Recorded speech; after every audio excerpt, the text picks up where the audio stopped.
For nearly a century, Spain fielded some of the most gifted footballers on earth. Yet every time they stepped onto the global stage, they collapsed. The sports world gave them a cruel, enduring nickname, the underachievers.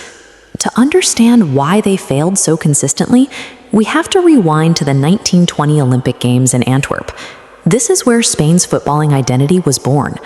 The team played with a relentless, almost violent intensity. Stunned onlookers and bruised opponents quickly dubbed them La Furia, the Fury. Relying on brute physical force and aggressive tackles became the definitive Spanish style. For over 8 decades, players were expected to simply outmuscle the competition.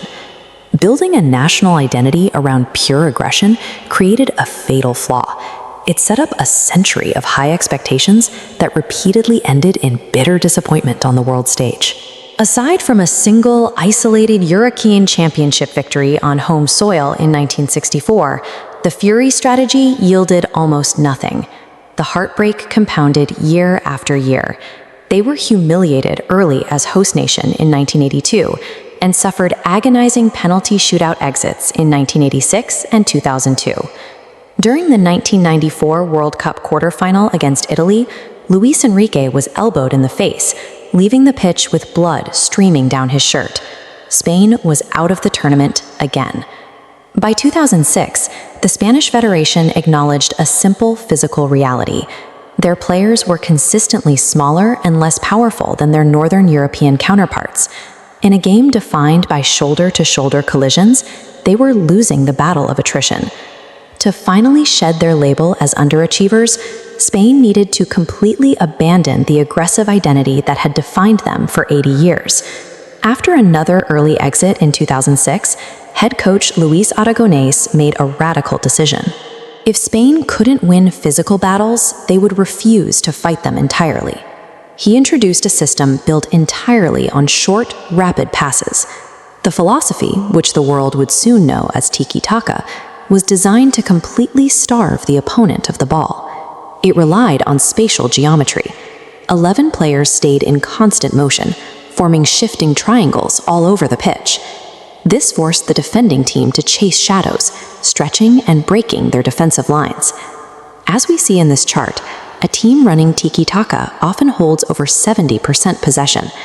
The ball becomes both an offensive weapon and a defensive shield. You cannot be tackled and you cannot concede a goal if the other team never touches the ball. By elevating intellect and possession over muscle, Spain entirely neutralized their physical disadvantages. The new system faced its ultimate trial at Euro 2008, where Spain met reigning world champions Italy in a quarterfinal. This time, Spain held their nerve, won the penalty shootout, and broke their historical curse. They swept the rest of the tournament, claiming the European crown and finally killing the underachievers moniker. The climax arrived at the 2010 World Cup final against the Netherlands. It was the ultimate clash between tactical beauty and brute force. The Dutch strategy was intentional and brutal. They tried to physically dismantle the Spanish players, launching aggressive, high-impact tackles to kick the rhythm out of Spain's passing game. In the 116th minute of extra time, Andres Iniesta found a pocket of space and struck the ball true. Despite a record number of fouls, the Dutch failed to break the rhythm of the Spanish passing. 2 years later, Spain routed Italy 4-0 to win Euro 2012. They became the first team in history to win 3 consecutive major international tournaments. In 6 years, Spain had won 3 major international tournaments in a row, a feat no other nation had ever achieved. They were no longer underachievers. They were the first side to ever retain the European Championship. In sports, no dynasty lasts indefinitely. Eventually, even the most brilliant tactical systems are decoded by rivals.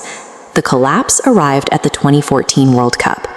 Facing the Netherlands once again, the aging Spanish side was torn apart in a humiliating 5-1 defeat. What followed was a decade of renewed misery. The old ghosts returned, as Spain suffered agonizing penalty shootout eliminations in 2018, 2021, and 2022. Opponents had learned how to defend against endless short passes. Without a willingness to adapt, pure tiki-taka had turned into a sterile, predictable trap for the very team that invented it. By 2024, many assumed the possession philosophy was dead. Instead, under new coach Luis de la Fuente, it evolved. He introduced a fearless new generation, led by teenage prodigy Lamine Yamal, injecting rapid speed and direct attacks back into the traditional passing web. This modernized hybrid approach was unstoppable. Spain won every single one of their 7 matches to claim a record-breaking 4th European crown. Having the courage to abandon an 80-year history of physical aggression allowed Spain to finally realize their potential. And by continuously adapting their philosophy, they established a blueprint for global football that continues to win trophies today.